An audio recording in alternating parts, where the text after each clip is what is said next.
السلام علیکم، میں ہوں فیصل تارڑ۔ آج 1 جنوری 2023 ہے اور آج دن ہے اتوار کا۔ یہ سال کا پہلا دن ہے۔ اس ویڈیو کے اندر میں نے آپ کے سامنے کچھ بڑی خبریں رکھنی ہیں کہ زرداری کی جانب سے کتنا بڑا سرپرائز دیا گیا ہے اور 4 MP کس طرح سے زرداری نے چھین لیے ہیں۔ جنرل عاصم منیر کی جانب سے پی ٹی آئی اور پی ڈی ایم کو کیا پیغام دیا گیا ہے اور اس وقت کیا فوج کے اندر ایک سوچ چل رہی ہے اور کس طرح سے ملک نازک صورتحال سے گزر رہا ہے۔ یہ سال کا پہلا دن ہے تو ہونا تو یہ چاہیے تھا کہ اس ویڈیو کے اندر آ کے میں آپ کو سال کے حوالے سے بتاتا اور ہم بڑی نرم گفتگو کرتے۔ ہم سال کے پہلے دن کے حوالے سے بتاتے ہیں کہ یہ سال کی پہلی ویڈیو ہے اور بڑی آرام سے گفتگو ہو سکتی تھی، لیکن جو خبریں میرے پاس ہیں اور جو چیزیں میں آپ کے سامنے رکھنے جا رہا ہوں یہ 2022 سے بھی بھیانک ہے اور بڑی عجیب ہے کہ کس طرح کا گندا کھیل اس ملک کے اندر 2023 کے اندر بھی جاری ہے۔ یعنی صرف سال بدلا ہے، اسی طرح کا سلسلہ اور اسی طرح کے کردار ابھی بھی جاری ہیں۔ تو سب سے پہلے ہم جنرل عاصم منیر کے حوالے سے بات کرتے ہیں۔ حالانکہ زرداری صاحب نے جو گیم ڈالی ہے وہ بھی بہت بڑی خبر ہے۔ سید عاصم منیر صاحب نے جی کل کراچی کے اندر ایک نیول اکیڈمی کی تقریب سے خطاب کیا۔ بہت سارے لوگ اس میں بہت ساری چیزیں جان چکے ہوں گے، لیکن انہوں نے دو بڑی باتیں کی اور وہ بہت بڑی باتیں ہیں۔ یعنی ایک تو انہوں نے سب کو warning the, P T I کو بھی اور پی ڈی ایم کو بھی۔ انہوں نے کہا کہ تمام سٹیک ہولڈرز کو اکٹھا ہونا ہوگا۔ ہماری جو معاشی صورتحال ہے وہ اتنی خراب ہے کہ اگر اب ملک میں استحکام نہ آیا اور تمام سٹیک ہولڈر اکٹھے نہ ہوئے تو پھر معیشت کو ہم نہیں بچا سکیں گے۔ ذرا اندازہ کریں، ایک ملک کا آرمی چیف معیشت کے حوالے سے اتنا پریشان ہے اور معیشت کے حوالے سے اتنی سیریس گفتگو کر رہا ہے، جب ملک کا آرمی چیف جس کے نیچے آپ کا دفاع ہوتا ہے، آپ کی سیکیورٹی ہوتی ہے، ان کو معیشت کی فکر لاحق ہو جائے، اس کا مطلب ہے کہ معاملات بہت حد تک بگڑ چکے ہیں، بہت سیریس معاملات ہیں اور آپ کی اکنامک سیکیورٹی، آپ کی معاشی صورتحال کی وجہ سے آپ کی نیشنل سیکیورٹی کمپرومائز ہو رہی ہے۔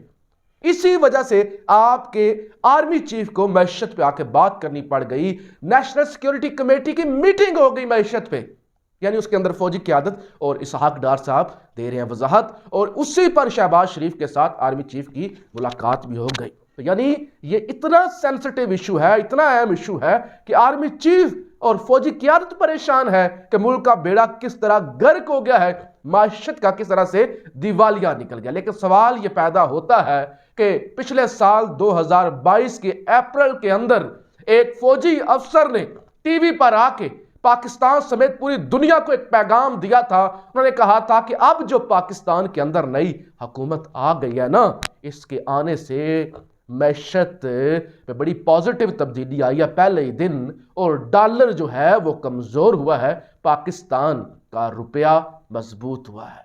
یعنی ہمیں تو بتایا گیا تھا آپ ہی کے ادارے سے کہ یہ جو سوگاتیں اب آئی ہیں یہ ان کے آنے سے پہلے دن اتنا نیک شگون ہوا ہے کہ روپیہ جو ہے وہ مضبوط ہو گیا اور ڈالر تھر تھر کانپنے لگ گیا ہے، یہ بتایا گیا تھا۔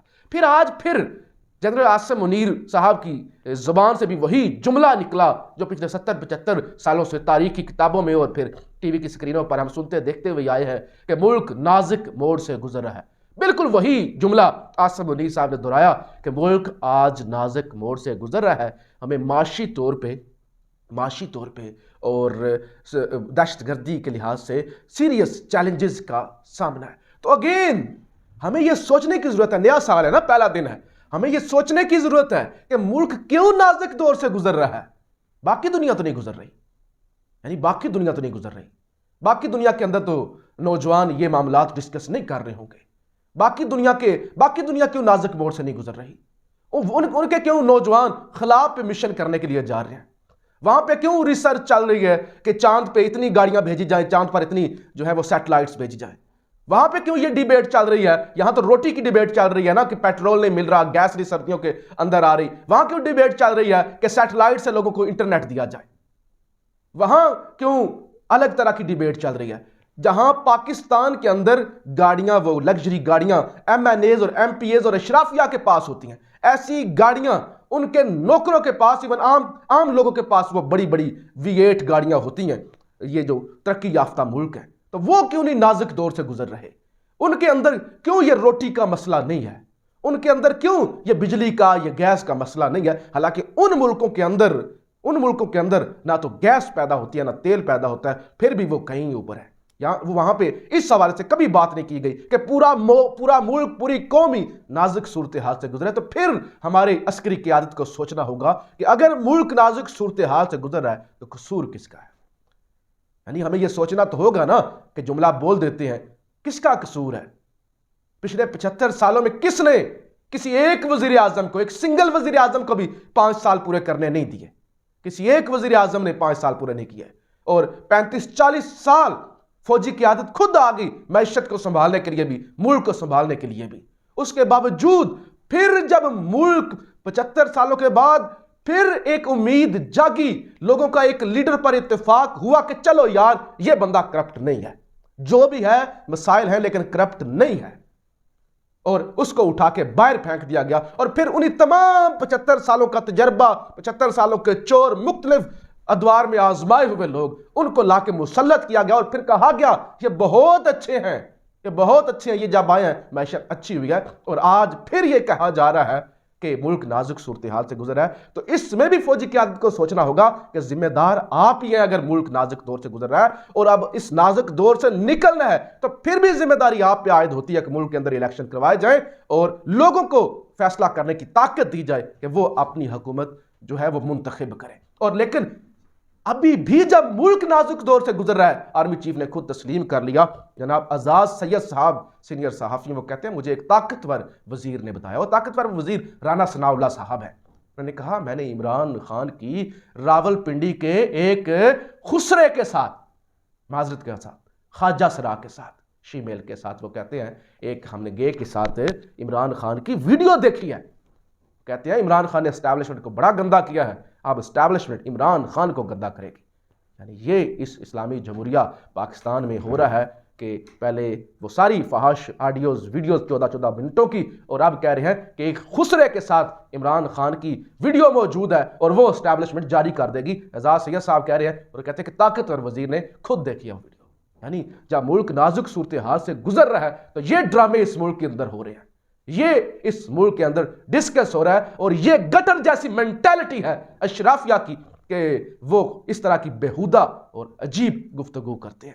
اور پھر حکومت نے یہ فیصلہ کیا ہے کہ وہ تمام کردار جو اس وقت معیشت کو نیگیٹو بتا رہے ہیں، معیشت کے حوالے سے گفتگو کر رہے ہیں، جن کی وجہ سے معیشت کا خطرہ ہے، ان کے خلاف ایکشن کیا جائے۔ یعنی اگر آپ معیشت پہ بات کریں گے تو وہ کہتے ہیں کہ دنیا کو پتہ چلے گا کہ پاکستان کا بیڑا غرق ہو چکا ہے، لہٰذا آپ اپنے گند پر بات ہی نہ کریں، جو بات کریں گے ان کے خلاف وہ کہتے ہیں ایکشن ہوگا۔ بڑی جلدی کے ساتھ جی، آپ ویڈیو لمبی ہو رہی ہے تو زرداری صاحب کی جانب سے کس طرح سے ایک گندا کھیل کھیلا گیا ہے اور سرپرائز دیا گیا ہے۔ یہ کل ہی بہت بڑی خبر آئی تھی کہ بلوچستان سے کچھ لوگوں نے شرکت کی ہے پیپلز پارٹی کے اندر، لیکن اب یہ انکشاف ہوا ہے کہ ان میں سے جن لوگوں نے شرکت کی ہے 4 تو MP ہیں، حاضر سروس موجودہ وہ رکن ہیں بلوچستان اسمبلی کے، یعنی 4، جن میں سے 3 تو باپ پارٹی کے ہیں، میر ظہور بلیدی، میر سلیم خوسا صاحب، میر عارف جان صاحب۔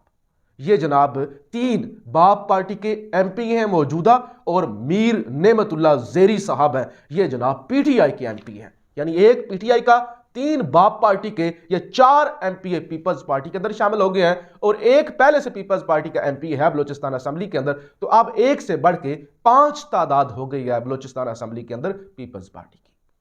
ابھی پیپلز پارٹی نے یہ دعویٰ کیا کہ مزید باپ پارٹی یا مختلف پارٹیوں کے لوگ پیپلز پارٹی کے اندر شرکت کریں گے۔ اب سوال یہ پیدا ہوتا ہے کہ جب آپ نے پارٹی بدل لی، آپ کسی اور پارٹی سے الیکٹ ہوئے، آپ دوسری پارٹی میں آ گئے، تو کیا قانونی طور پہ آپ پر کوئی اس طرح کا ہے باؤنڈری ہے کہ آپ ڈی سیٹ ہو جائیں گے، یا آپ پہلے استعفیٰ دیں اور اس کے بعد دوسری کسی بطور MP ہوتے ہوئے آپ کسی پارٹی کے اندر چلے جائیں؟ یہ بھی ایک بڑا سوالیہ نشان ہے۔ اور یہ جو کچھ ہو رہا ہے، اگر کہ پیپلز پارٹی کے اندر پہلے JUIF کے اندر وہاں پہ لوگوں کو لایا گیا، اب پیپلز پارٹی کے اندر بھی لوگ آ رہے ہیں، تو عجیب و غریب ہی جب ملک نازک دور سے گزر رہا ہے سپہ سالار کے بقول، تو ایسے میں بلوچستان کے اندر ایک نیا ہی کھیل کھیلا جا رہا ہے۔ اپنی رائے کا اظہار ضرور کیجیے گا۔ پاکستان زندہ باد.